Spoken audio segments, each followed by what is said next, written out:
안녕하십니까? 발송배전기술사 이덕길입니다. 이번 시간은 2020년 네 번째 회차 전기이론 기출문제 풀이입니다. 자, 그럼 시작하겠습니다. 6번 문제입니다. 전류와 자기장 세기의 관계는 어떤 법칙과 관계가 있냐고 물어봅니다. 전류와 자기장 관계는 비오사바르 법칙으로 계속 자주 나오게 돼요. 자, 여기서 앙페르의 오른나사 법칙과 헷갈릴 수가 있는데요. 앙페르의 오른나사 법칙은 전류가 이렇게 흐릅니다. 전류가 흐를 때 이 주위에 자기장이 발생하게 되죠. 발생하게 되는데 여기를 엄지손가락으로 두게 되면 나머지 손가락은 이런 방향으로 자기장의 방향이 결정되죠. 그래서 앙페르의 오른나사 법칙은 방향에 관한 법칙입니다. 그리고 그 세기에 관한, 여기 자기장의 세기에 관한 건 비오사바르 법칙입니다. 이와 유사한 문제가 유도기 전력, 유도기 전력에 크기를 물어보는 문제 있었죠? 그리고 방향을 물어보는 문제 있었습니다. 유도기 전력의 크기는 패러데이 법칙이었죠. 그리고 유도기 전력의 방향을 물어보는 문제는 렌츠였습니다. 그래서 이 문제도 그와 유사한 문제니까 이 세기와 방향에 대해서 잘 구분을 해 놓으셔야 됩니다. 그 다음 7번 문제입니다. 전하의 성질 중 옳지 않은 걸 고르래요. 그럼 옳은 걸 3개를 골라서 우리 제거를 해야겠죠? 1번부터 보겠습니다. 전하는 가장 안전한 상태를 유지하려 한대요. 이건 맞습니다.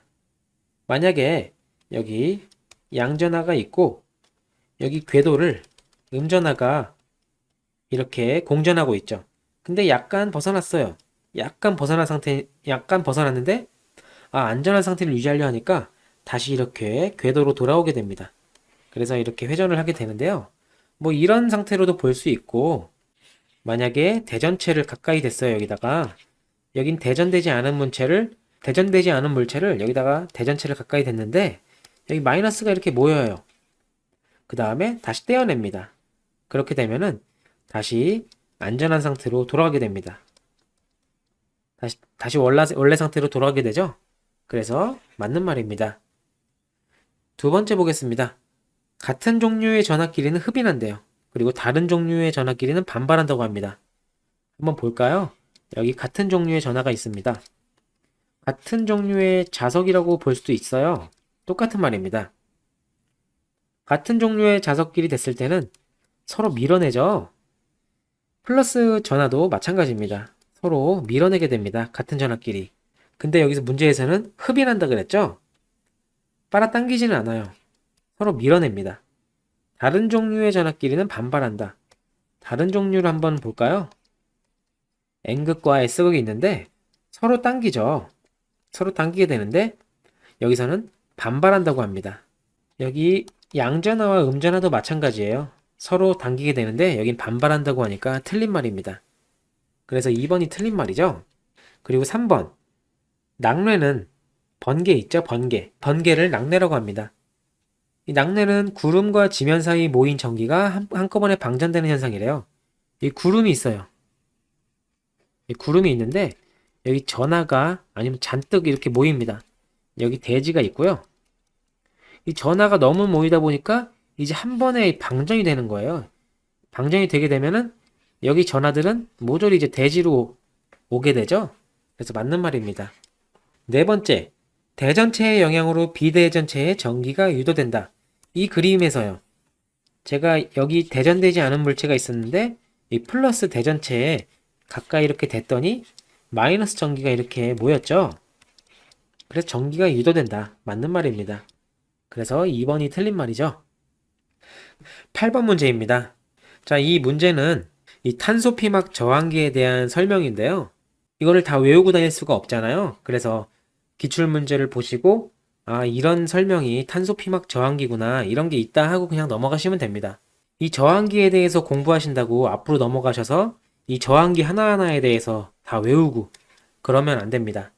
그냥 이런 설명이 있을 때 여기서 이제 답을 알아볼 수 있는 포인트가 뭐가 있을까? 그때 보면은 탄소계가 있으니까 탄소 피막 저항기구나 이런 식으로 알아두고 넘어가시면 됩니다.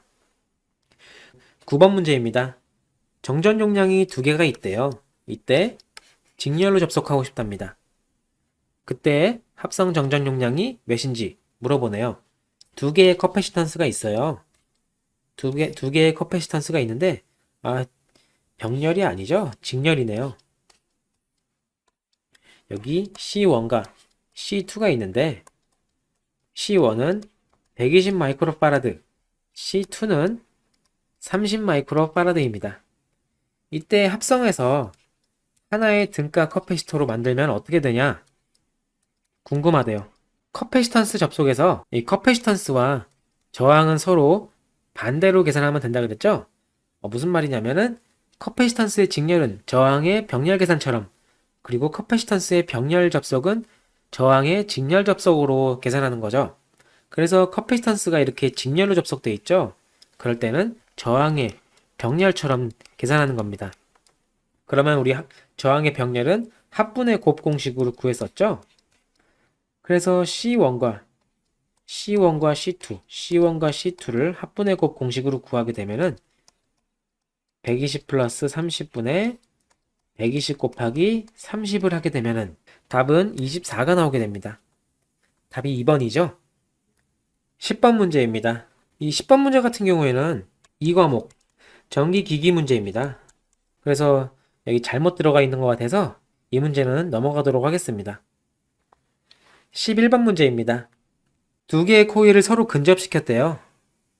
자, 두 개의 코일이 있습니다. 이 두 개의 코일이 있는데요.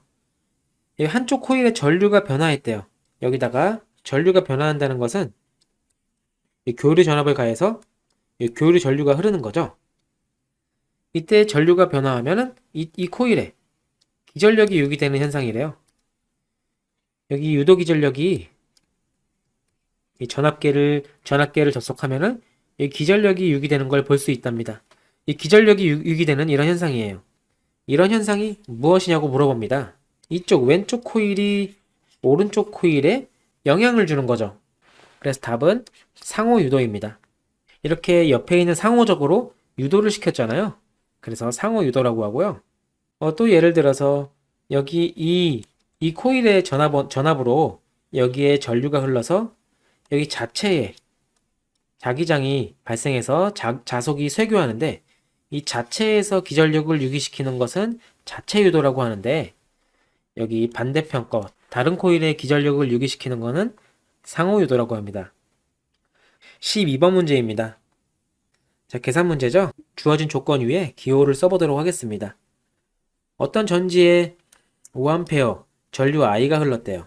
그리고 이 시간만큼 흘렀다고 합니다. 이 전지의 전기량을 물어보네요. 전기량 Q는 전류 곱하기 시간이죠. 여기서 이 시간은 초를 넣어줘야 됩니다. 여기 전류에는 암페어를 넣어줘야 되고요. 그래서 계산하게 되면은 5A에 몇 초입니까? 10분인데 1분에 60초니까 60을 곱해줘야겠죠? 그래서 답은 3000 쿨롱입니다. 4번입니다. 여기 또 문제에 함정이 있네요. 5에다가 그냥 10 곱하면은 50이 나오게 되는데, 그럼 2번 보기가 함정이 되는 거죠? 13번 문제입니다. 이 저항과 유도성 리액턴스 XL이 이렇게 있어요. 오메가 L로 주어진 거는 유도성 리액턴스 XL이죠? 여기서 직렬 회로로 구성되어 있다고 합니다. 자, 여기 봅시다. 저항이 있어요. 그리고 코일이 있어요. 이 저항값이 4옴이래요. 그리고 XL 유도성 리액턴스가 3옴이라고 합니다. 이 직렬 회로에 어떤 전압을 가했다고 합니다. 어떤 전압을 가했는데, 전압을 두 개나 가했어요. 더하기죠? 전압을 두 개나 가했어요. 여기는 100 루트 2의 사인 오메가 t고요. 여기는 30 루트 2의 사인 3 오메가 t입니다. 이 전압은 여기서 이런 파형이 사인 오메가 t 파형이죠? 그런데 여기서는 3 오메가 t죠? 이 파형보다 3배 빠르다는 거예요. 그게 무슨 말이냐면은 3배 이렇게 빠르다는 겁니다. 이렇게 한 번 도착할 때 얘는 이렇게 하나, 둘, 3번 도착하는 거예요. 그래서 3배나 빠르다는 건데요. 여기서 전력을 구하랍니다. 자, 이렇게 있을 때 전류가 흐르게 됩니다. 전류가 흐르게 되는데요. 이 전류 I는 이 기본파에 의해서 흐르는 전류와 이 3배수분에 의해서 흐르는 전류, 이 전류의 합으로 나타낼 수 있어요. 그래서 먼저 I1을 구하게 되면은 100V죠. 100V인데 회로의 임피던스는 4 플러스 J3이죠. 그런데 이 3배수분에 의해서 흐르는 전류는 4 플러스 여기서 조심해야 됩니다. 이 코일은 J 오메가 L이죠. 이 리액턴스가. 근데 오메가가 2파이 F입니다.